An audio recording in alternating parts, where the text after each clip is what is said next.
Visión tridimensional del derecho. Deontología, valor. Nociología, norma. Fenomenología, hecho. El derecho debe ser estudiado en tres dimensiones. A, dimensión de hecho. B, dimensión normativa. C, una dimensión de valor. Dimensión de hecho, la cual comprende los hechos humanos sociales en los que el derecho se gesta y se produce, así como las conductas humanas reales en las cuales el derecho se cumple y se lleva a cabo.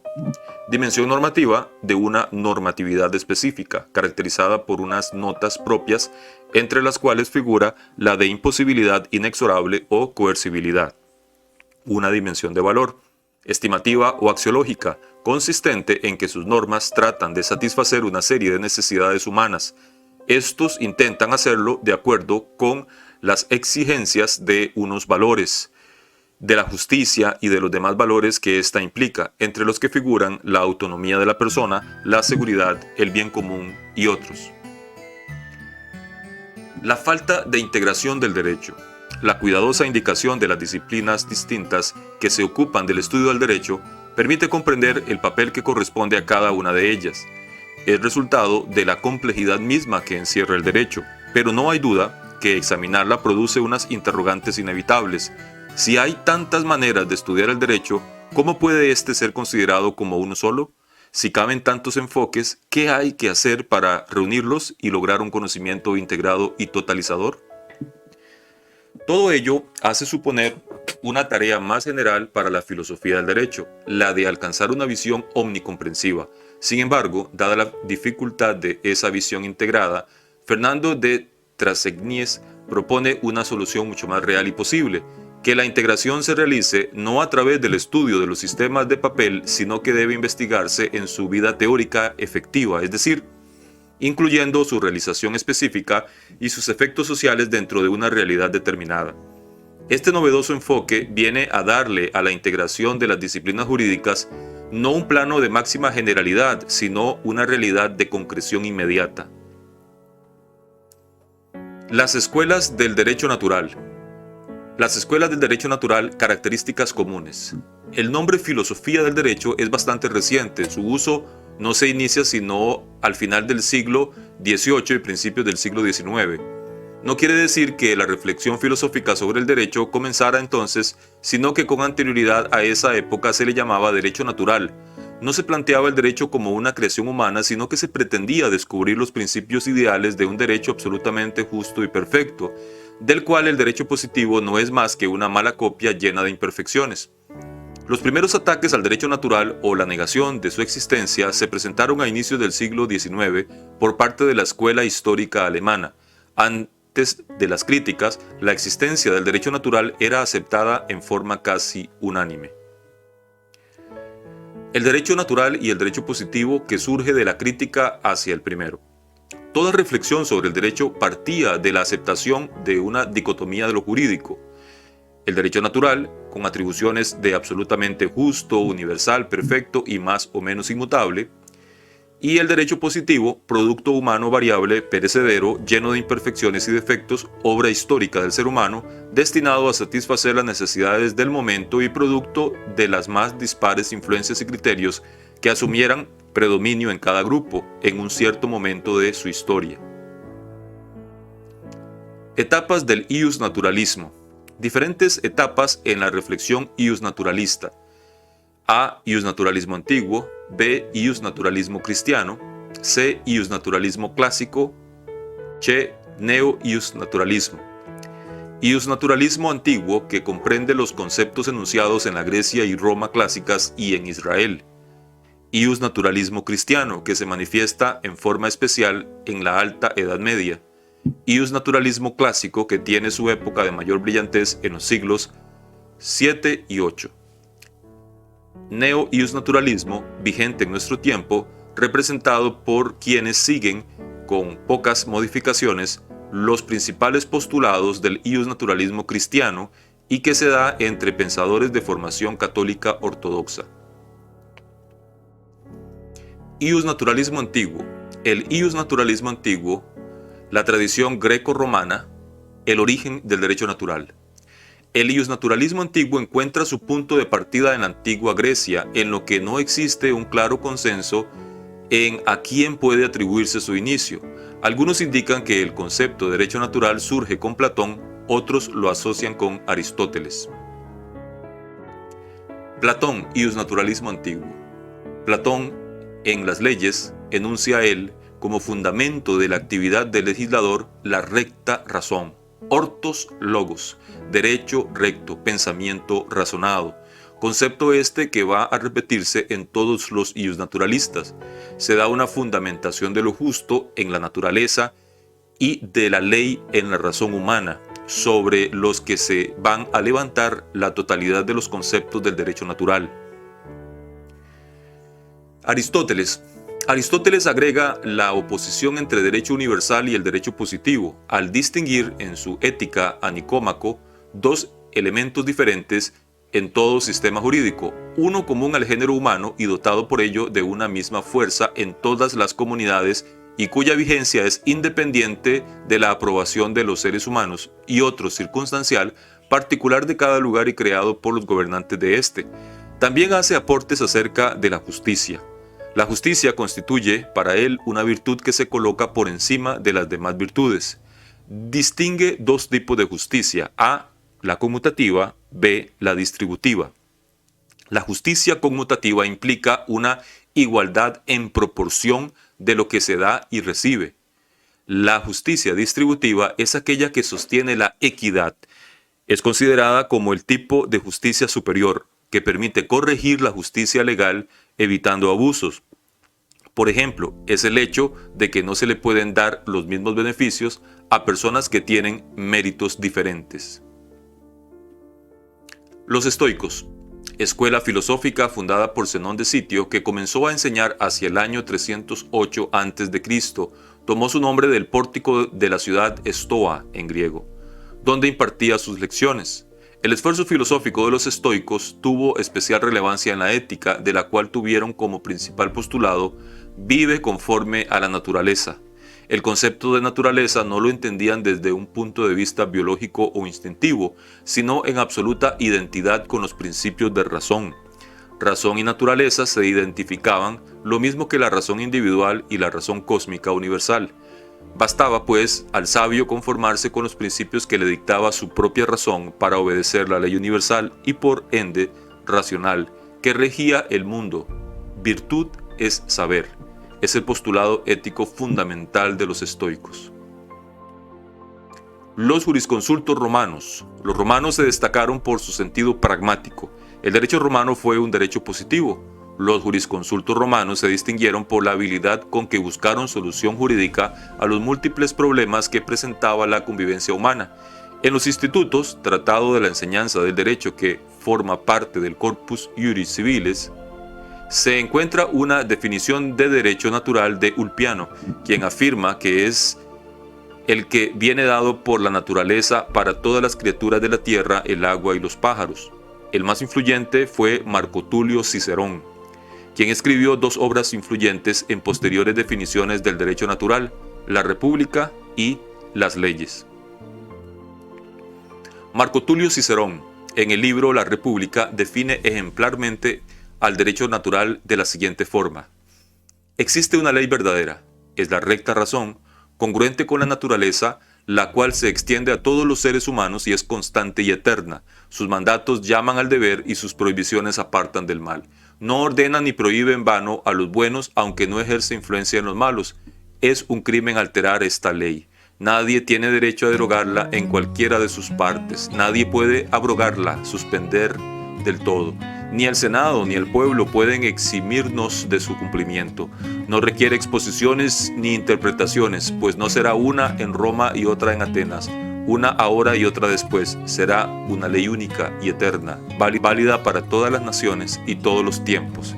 Y habrá un solo Dios, que sea como el maestro, el jefe común de todos los hombres, siendo el autor, el ejecutor y el promulgador de esta ley. Quien la desobedezca tendrá que rehuirse a sí mismo, en desmedro de su propia naturaleza humana, por lo cual sufrirá las penas más terribles, aun cuando consiga evitar los otros suplicios o lo que así se considera. En su obra Las Leyes, Marco Tulio Cicerón establece sus principales características. 1. La ley natural coloca su origen en la razón y en la divinidad. La ley es la recta razón del sumo Júpiter. 2. Le señala un carácter inmutable, parte de la ley suprema.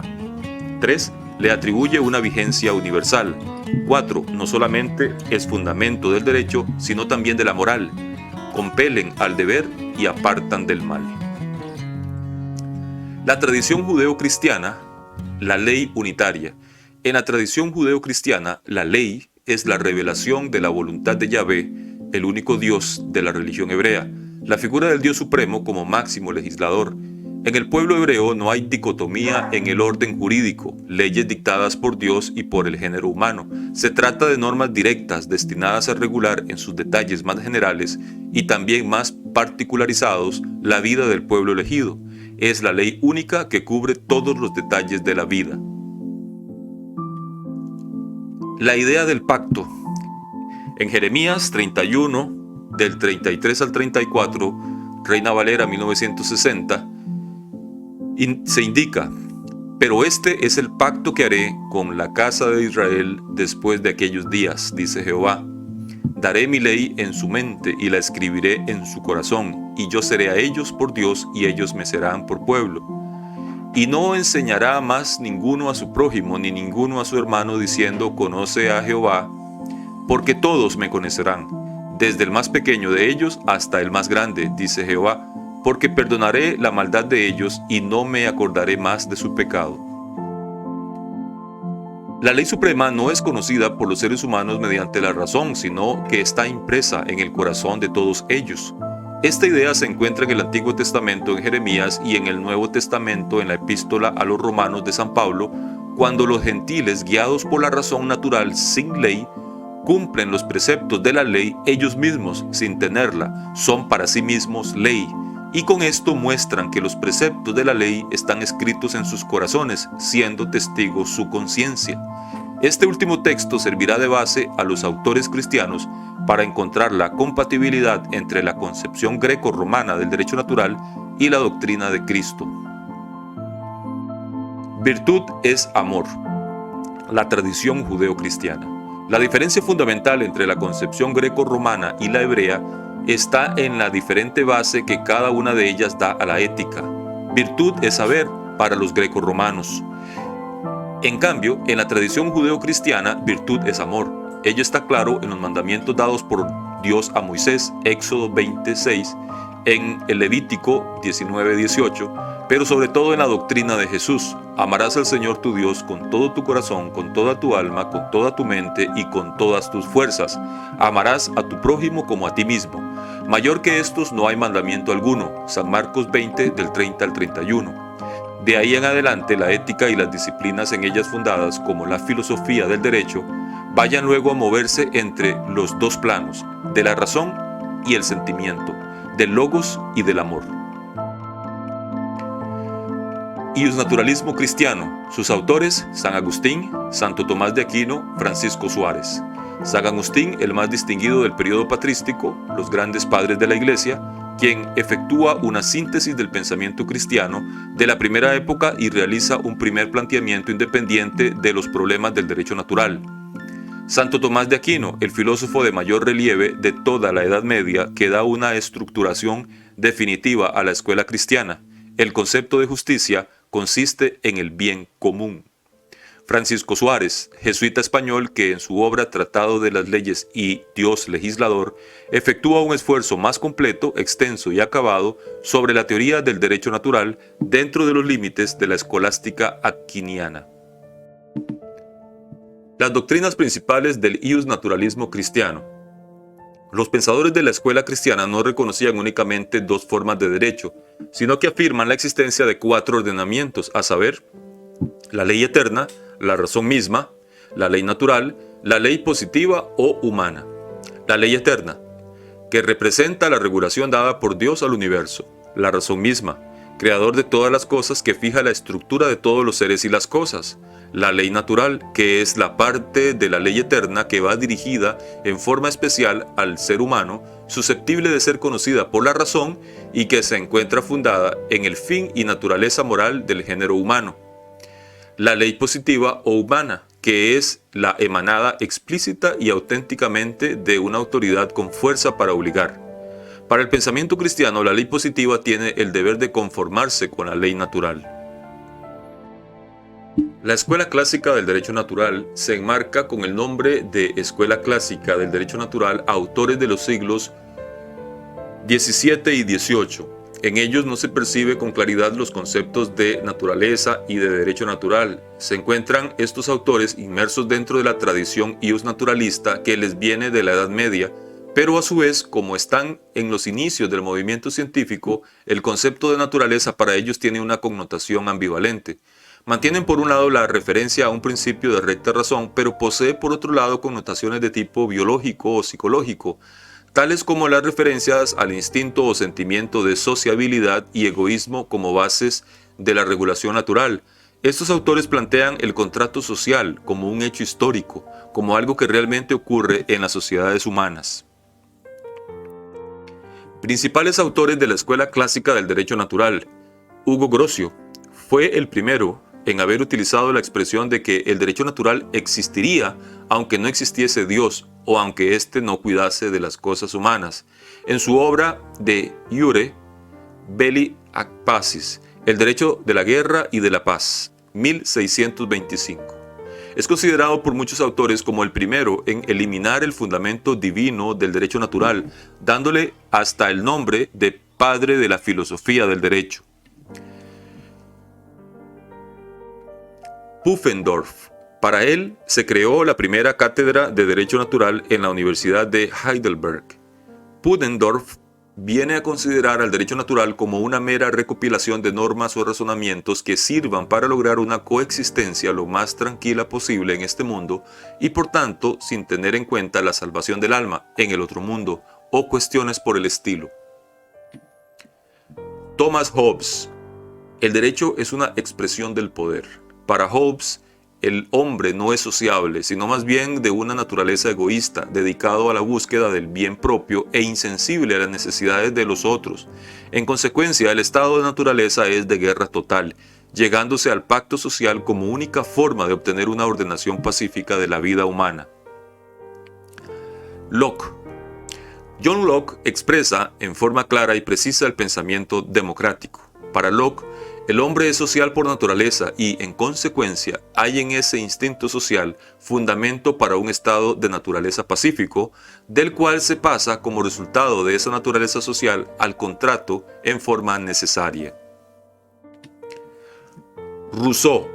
Juan Jacobo Rousseau tiene una visión singular del contrato social.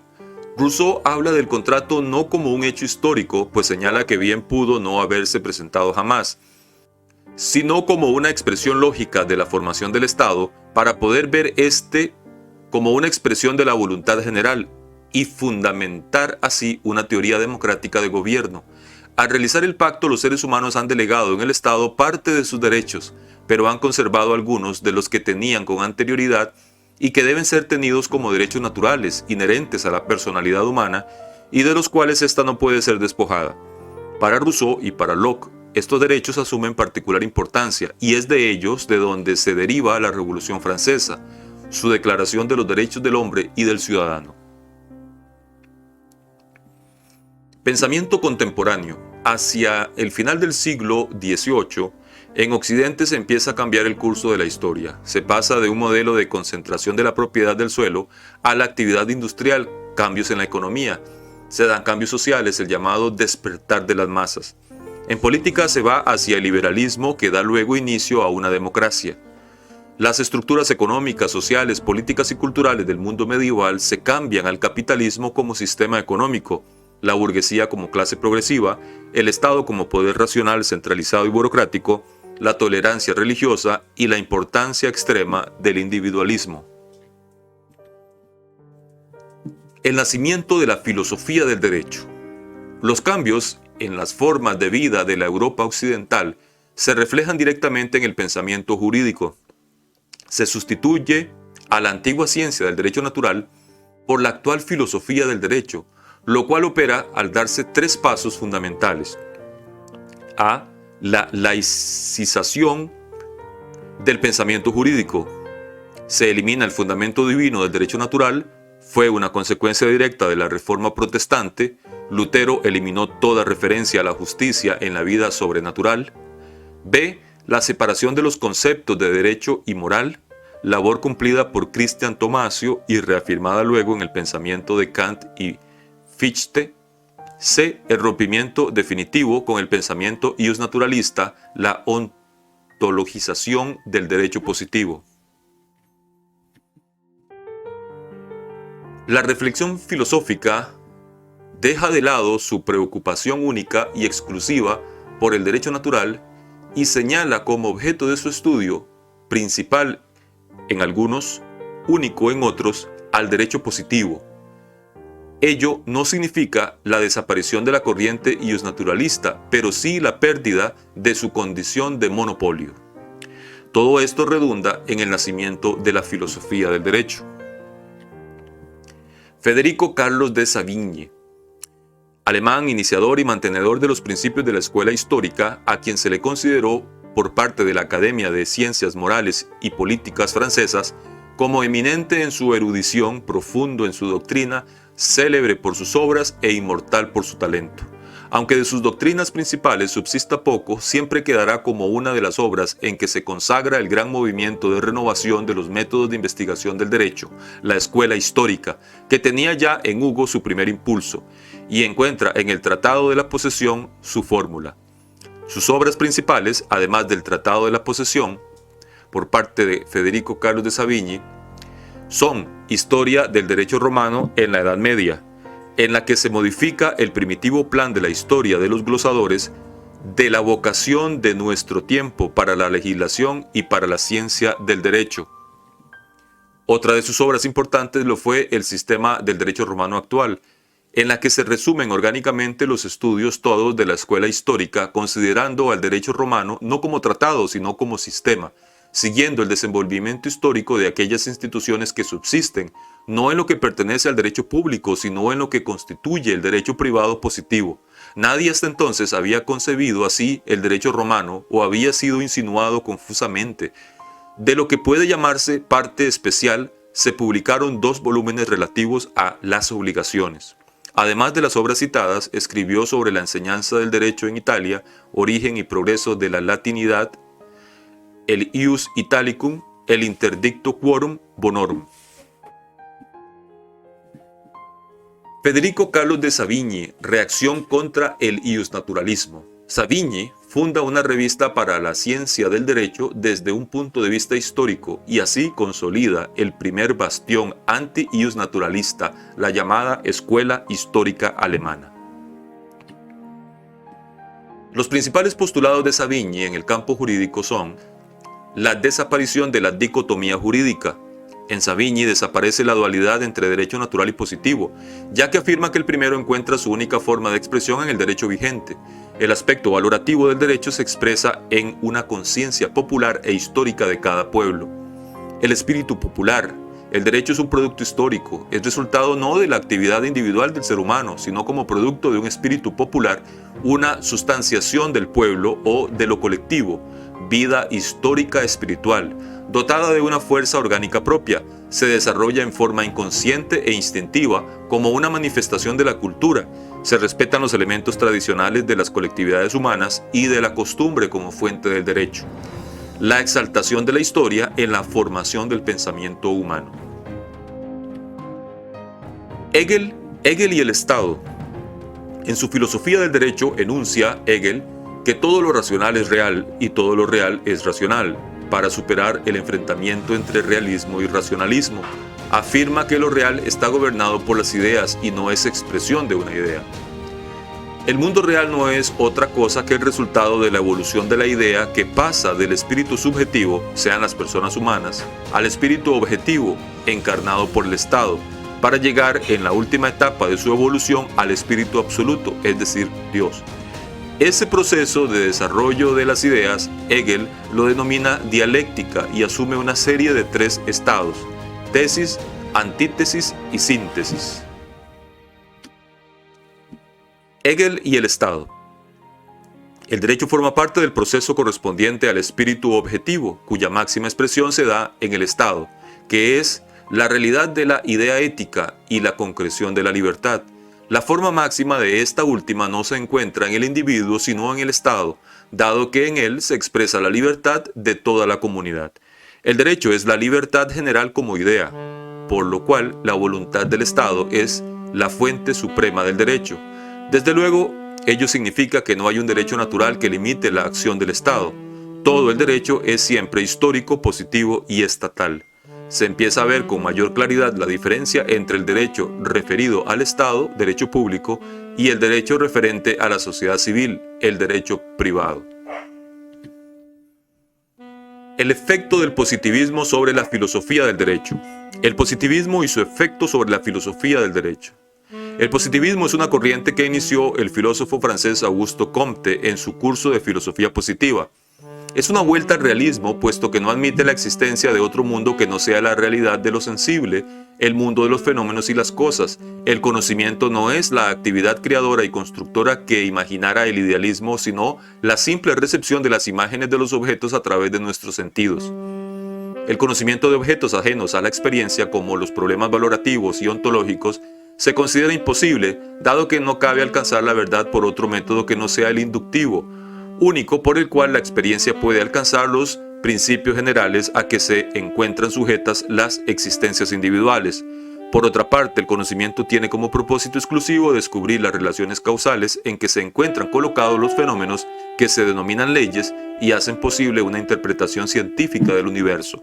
La filosofía viene a ser entendida como una teoría general de la ciencia sin otro papel que ordenar y articular los conocimientos adquiridos por las disciplinas particulares. En materia jurídica se centra exclusivamente en el derecho positivo. La otra idea básica es la de que el estudio del derecho debe realizarse por métodos estrictamente inductivos, lo que llevó a una división del conocimiento de lo jurídico dentro del positivismo.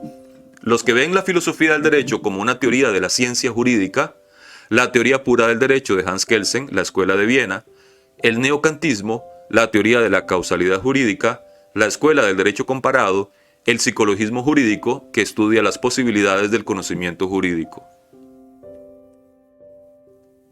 Immanuel Kant, el formalismo, Kant. Immanuel Kant es una de las cumbres del pensamiento idealista. Sus obras principales, Crítica a la razón pura y Crítica a la razón práctica, se refieren a la teoría del conocimiento y a los postulados éticos. Su pensamiento jurídico se desarrolla fundamentalmente en su libro Introducción a la metafísica de las costumbres. Iusnaturalismo de la escuela clásica. El iusnaturalismo de la escuela clásica hace una separación entre logos y physis para superar la ambigüedad entre los dos conceptos de la ley natural, entendiendo por ambos la razón y el mundo físico. Para Kant, las leyes naturales son leyes de la libertad, para señalar con esa denominación la posibilidad en que se encuentra el individuo de incumplirlas y enunciar la característica esencial de lo normativo. Hace además una separación entre moral y derecho, señalando que la primera regula la conducta interna y el segundo la externa. Señala además que los imperativos de la primera son categóricos, dado que imponen necesariamente la acción. Los segundos son imperativos hipotéticos, por estar sujetos a la realización de determinadas condiciones previstas en ellos. Los neokantianos. Kant fue un hombre del siglo XVIII. A inicios del siglo XX se da una vuelta a Kant. En el neocantismo se inicia la filosofía del derecho del siglo XX. Stammler toma la tesis central de la crítica a la razón pura y la aplica al campo del derecho. En la obra de Kant, las cosas, en tanto que son objeto del conocimiento, se componen de dos elementos distintos. Uno material, el contenido o datos que de esa cosa obtenemos mediante nuestras sensaciones, y otro formal, que son las categorías de espacio y tiempo por medio de los cuales ordenamos los datos sensibles. Con base en esos postulados, Stammler distingue entre la idea del derecho y el contenido de lo jurídico. La idea del derecho es una forma universal a priori, que es una categoría de nuestro conocimiento, una categoría ontológica en el lenguaje kantiano. Esta idea del derecho es utilizada como una forma ordenadora de muy diversos contenidos jurídicos. En consecuencia, el concepto universal de lo jurídico es una forma de nuestro conocimiento. Para definir la finalidad estimativa del derecho, utiliza Stamler igualmente la diferencia entre forma y contenido. El carácter fundamentalmente justo de una voluntad no reside jamás en la materia concreta del objeto a que se aspira, sino en el modo formal en que se puede juzgar y encauzar en términos absolutos toda exigencia y toda aspiración. El fin de la justicia se alcanza cuando las normas se hallan orientadas hacia la comunidad pura, entendiendo por esta aquella en que predomine la voluntad del grupo, la idea de una comunidad de hombres de libre voluntad. Hans Kelsen, la teoría pura del derecho y la escuela de Viena. Hans Kelsen pretendió hacer ciencia jurídica y no filosofía. Eliminó de su teoría de toda referencia a los problemas de la justicia en su subjetivismo axiológico y su negativa a considerar la posibilidad de otra realidad que no sea la fenoménica. Kelsen denomina a su pensamiento teoría pura del derecho, dado su propósito de hacer una teoría del derecho positivo en general y no un derecho particular. Es una teoría general del derecho y no una interpretación de tal o cual orden jurídico nacional o internacional. Al calificarse como teoría pura, indica que entiendo reconstruir una ciencia que tenga por único objeto al derecho e ignore todo lo que no responda estrictamente a su definición. El principio fundamental de su método es, pues, eliminar de la ciencia del derecho todos los elementos que le son extraños. Hans Kelsen, en su teoría pura del derecho y la escuela de Viena, partiendo del concepto de norma y proclamando la coercitividad como elemento esencial de lo jurídico, con un rigor y sistematización admirables, hace referencia a cada uno de los problemas jurídicos y examina el derecho no solo como un conjunto estático de normas, sino hace examen del dinamismo de su producción, lo que lo lleva a examinar la absoluta identidad del sistema jurídico positivo del Estado y a formular las implicaciones de ubicación de cada sistema nacional dentro del orden internacional. Hay que advertir que, además de sus escritos sobre teoría general del derecho, Kelsen realizó sustanciales contribuciones a la caracterización del derecho internacional. La revolución contra el formalismo. El enfoque de Kelsen tiene la limitación de que se ocupa de conceptos puramente formales. El enfoque formal de Kelsen, es atacado desde 4 puntos diferentes: las tesis marxistas, el renacer ius naturalista, los enfoques sociológicos y la teoría tridimensional del derecho. Marx y el marxismo. Marx y Engels llevan las ideas del racionalismo alemán de Hegel de la dialéctica al plano de las relaciones concretas en la realidad, materialismo dialéctico. Marx y Engels consideran que el cambio social no es provocado por la evolución de las ideas o el espíritu objetivo, sino el resultado de la lucha de clases y de la propiedad de los medios de producción. El conjunto de estas relaciones de producción forman la estructura económica de la sociedad, la base real sobre la que se levanta la estructura jurídica y política y a la que corresponden determinadas formas de conciencia social. El modo de producción de la vida material condiciona el proceso de la vida social, política y espiritual en general. No es la conciencia del hombre la que determina su ser, sino, por el contrario, el ser social es lo que determina su conciencia. Dentro de esta concepción, el derecho y el Estado son la expresión de la voluntad de la clase dominante y su contenido y la forma en que se presenta están determinados por las condiciones concretas de la producción. El elemento normativo pierde toda su importancia. El derecho y el Estado son producto de la ideología predominante para Marx y habrán de desaparecer en forma gradual al desaparecer las clases sociales y después de la dictadura del proletariado. El enfoque sociológico. El pensamiento ius-filosófico norteamericano toma verdadera importancia solo en el siglo XX. La vida del derecho no ha sido hecha de lógica, sino de experiencia, según Oliver Wendell Holmes, The Common Law. En todos los autores del enfoque sociológico hay una reflexión que tiene como centro de su interés el papel del juez en el derecho, con el propósito de estudiar no el derecho en los libros, sino el derecho en acción. El enfoque sociológico Roscoe-Pound. El enfoque sociológico, la jurisprudencia sociológica de Roscoe-Pound. Roscoe-Pound, jurisprudencia sociológica. ve el derecho como un ordenamiento de los intereses humanos que clasifica en individuales, públicos y sociales.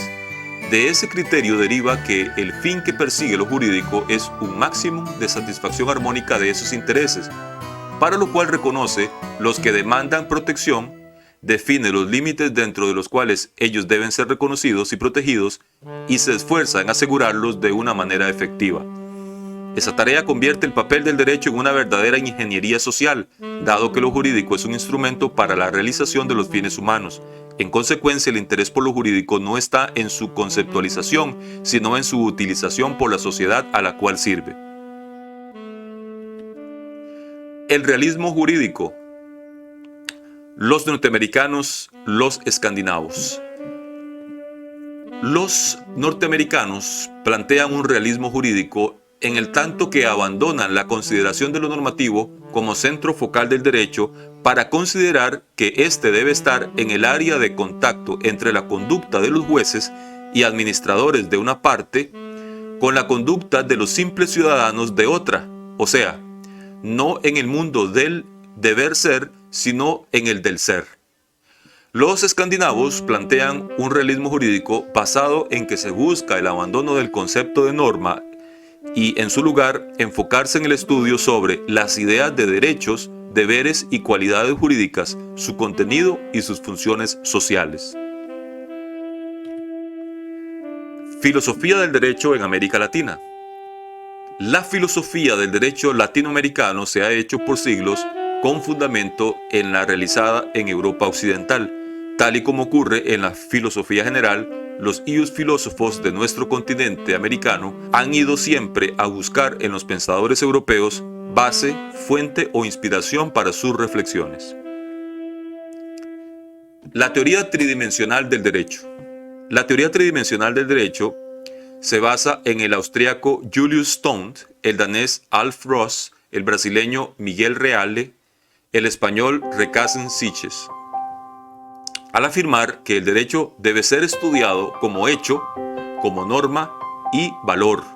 No se asume una posición ecléctica.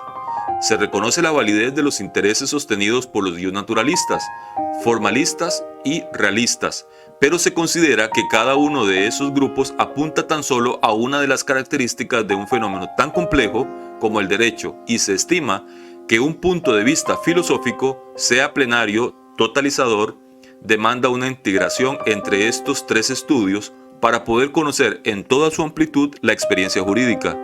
De ahí el valor filosófico de la posición tridimensionalista, también el significado que tiene para una reelaboración actual de los temas básicos de la filosofía del derecho. El derecho desde el punto de vista de su visión tridimensional.